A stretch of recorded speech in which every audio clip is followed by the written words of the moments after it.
whole album together. And he's like, Dad, look, I don't really know who's big in the Bhangra industry, who's big in the Desi hip hop game. Like, I know of them, but like I don't have any connection with them. You do. So why don't you kind of handle that side? I'll just make some crazy beats and then you let me know. And I was like, okay, cool.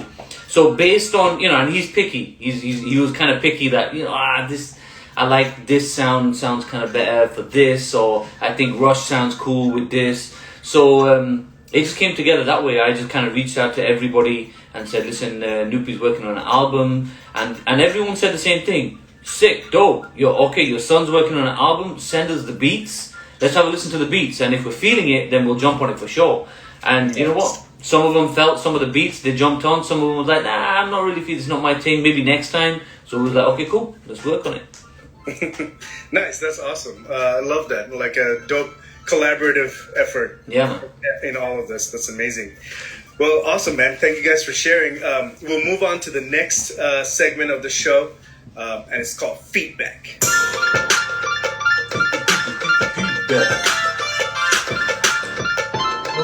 How everyone? So feedback.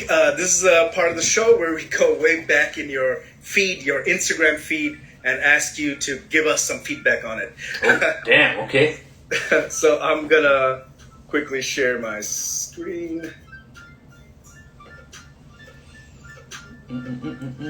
All right, so we're starting. Oh, damn. Oh, damn. That's going back. Whenever I see T-Pain online, like on YouTube or something, he's like the funniest guy ever, man. He is. I wanted to ask you, he's hilarious. Your experience with him.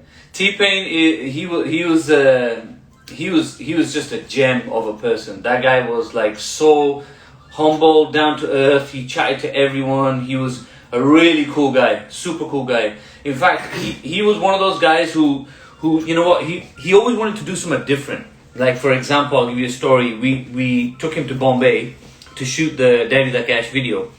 And we said at the shoot, I said, yo, Pain. He's like, yeah, what's up? I was like, listen, bro, wait until you see the video shoot's going to be dope. We got you a Rolls Royce Phantom, like a crazy Phantom. And in India, obviously, a Rolls Royce Phantom is a big deal. It's like 4-5 crore di gaddi, so it's expensive. And he's like, you got me a what? And I was like, a Rolls Royce Phantom. And he's like, yo, I got like 3 of those at home, bro. Like, I go, oh, shoot, sorry, brother. Can I get you a Lambo or something? What would you? And he's like, nah. He goes, what's those things that people ride in Bombay? Them little buggy things. And I was like, what, like a rickshaw? And he goes, yeah. He goes, I'm gonna pull up in a rickshaw. I want a rickshaw, bro. I was like, yo, okay. So he was one of those guys who thought out of the box. Like, he just wanted to do different. He didn't care about the whole flash, this, that, blah, blah. He wanted to merge in with the culture of the collaboration he's doing. And that's what, a lot of artists don't do that. A lot of artists always want to show their bling, they show their bigness. With him, it was just all about, listen, I want to be true to the culture. Just like Snoop, he was the same thing with Singing is King. He wanted to be true to the culture. Man, that's awesome. That's so nice to hear, that's so cool. And he has so much respect for the culture that he wanted to do that. That's really cool. Yeah, man. Love that. Let's move on to the next one. All right, so I saw this and I was like, wow, okay. So Dad said he'd get me to meet Drake if I studied. Did he deliver on that promise? Did he study is the question.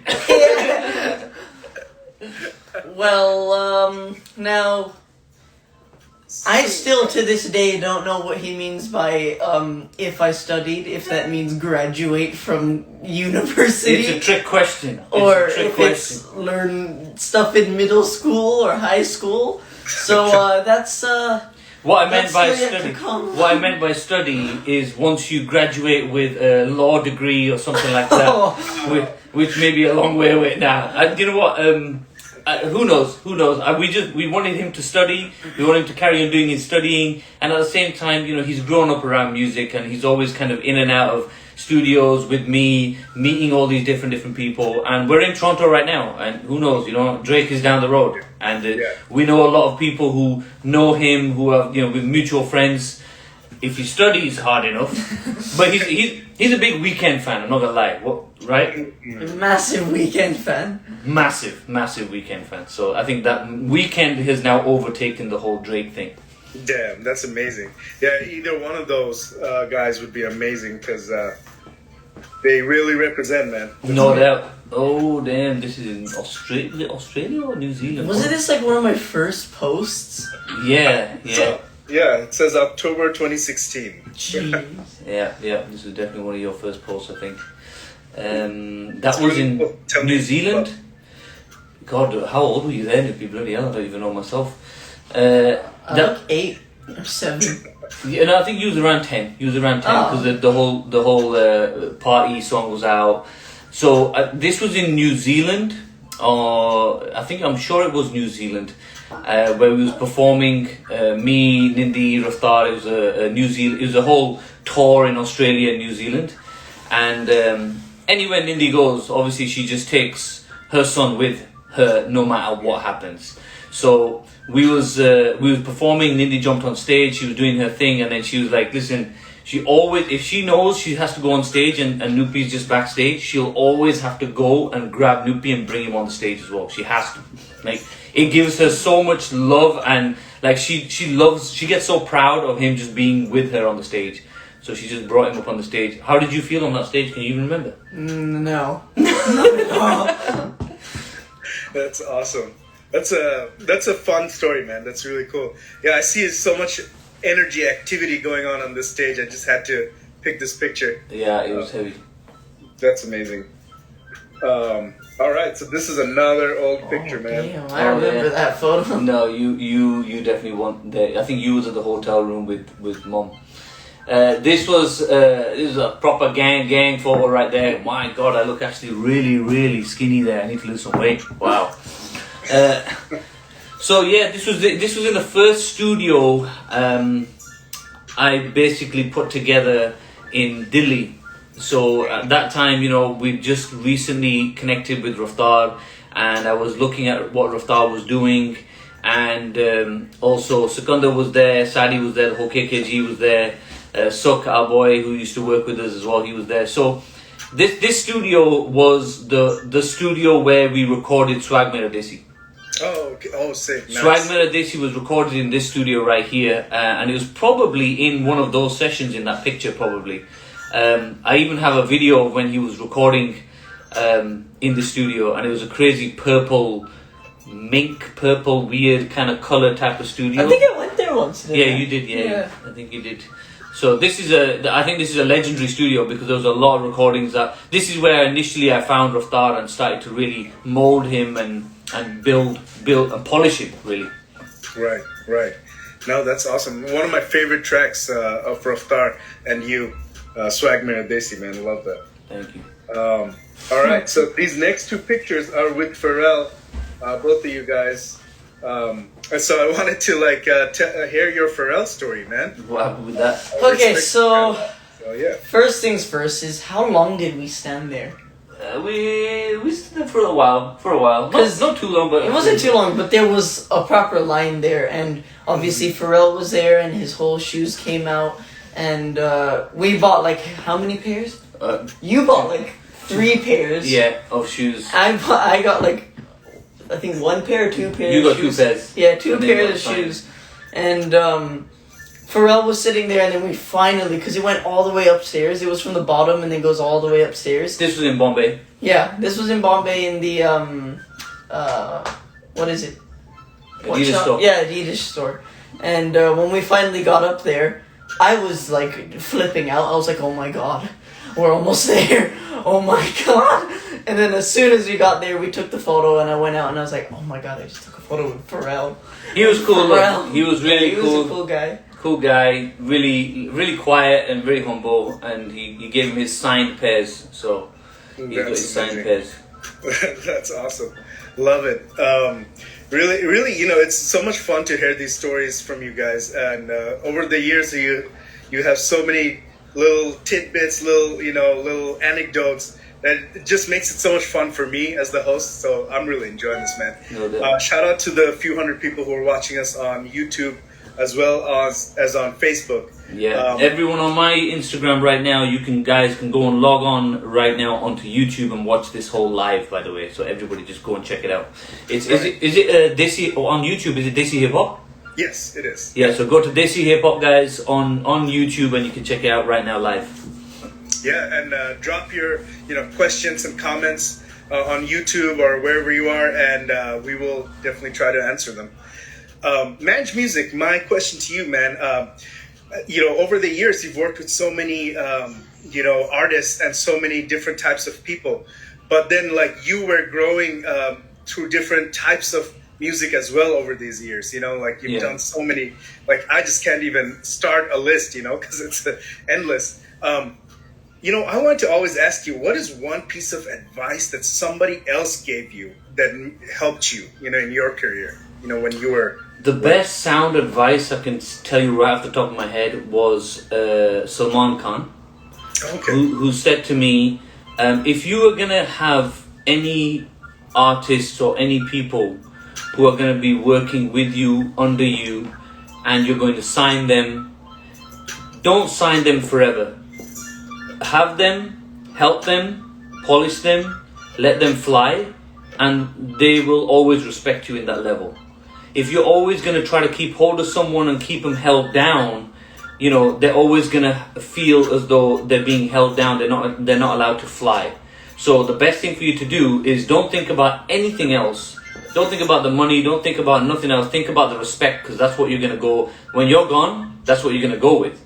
So anyone you have, and I had that mentality with Raftar, with KKG, Sikandar, with anybody and everyone that I have ever signed over time, I've let them go and said, you know what, it's not about me trying to make money off you, it's about you guys flying high and doing what you need to do.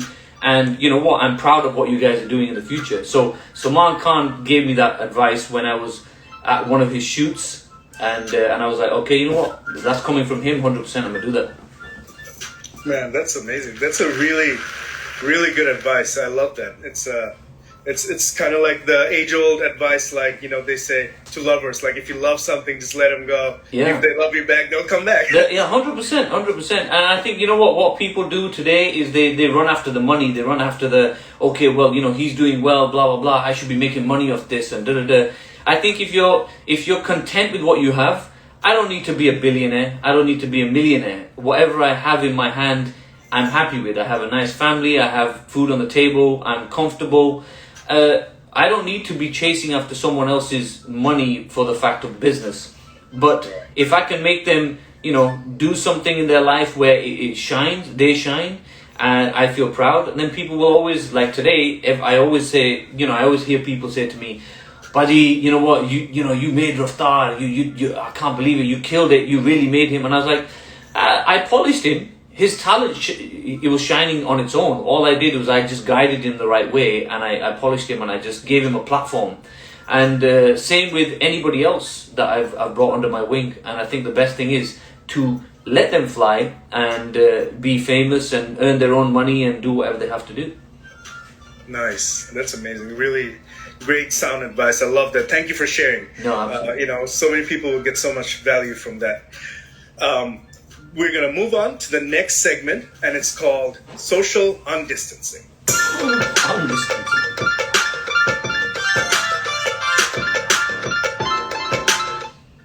So this is a part of the show where we ask the guests. Usually we have, 3 or 4 other guests together, so they all get to ask each other questions and, answer each other's questions.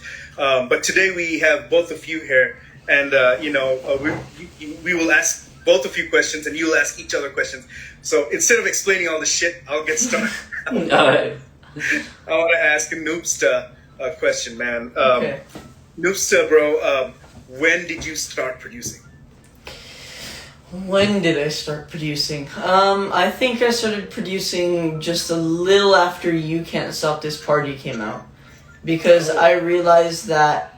Because You Can't Stop This Party was fully made by Dad. I gave him, very minor things here. I was like, oh, okay, maybe just do that, do this. And then I realized how I think making the music seemed so much more fun then like writing for me personally, I thought that, oh, okay, making music is so sick.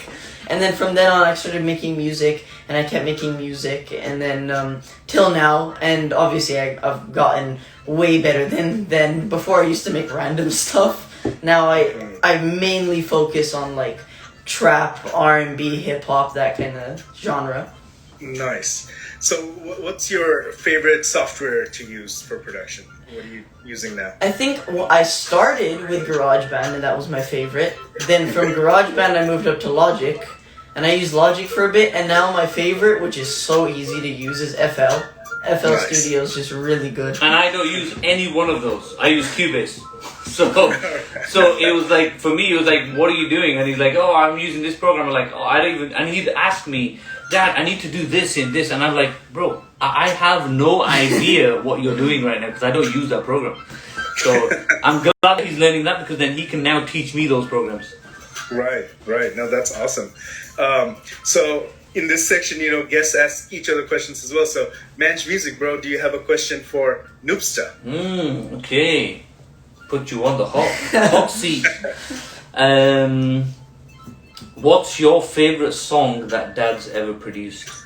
Ooh, favorite song that you've ever produced?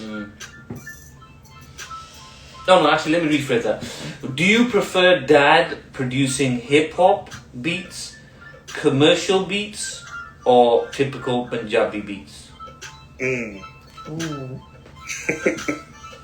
Because I started as RDB, making the Punjabi stuff, then I started going a little commercial, and then I went as Manj Musik, more hip-hop. I personally think Punjabi beats, because they weren't just normal Bhangra beats. You added a bit of like hip hop and stuff extra into masala. It wasn't just like playing a tol and a tumbi and everything. Yeah. It was that mixed with like flipping basses and 808s. Right, shabash.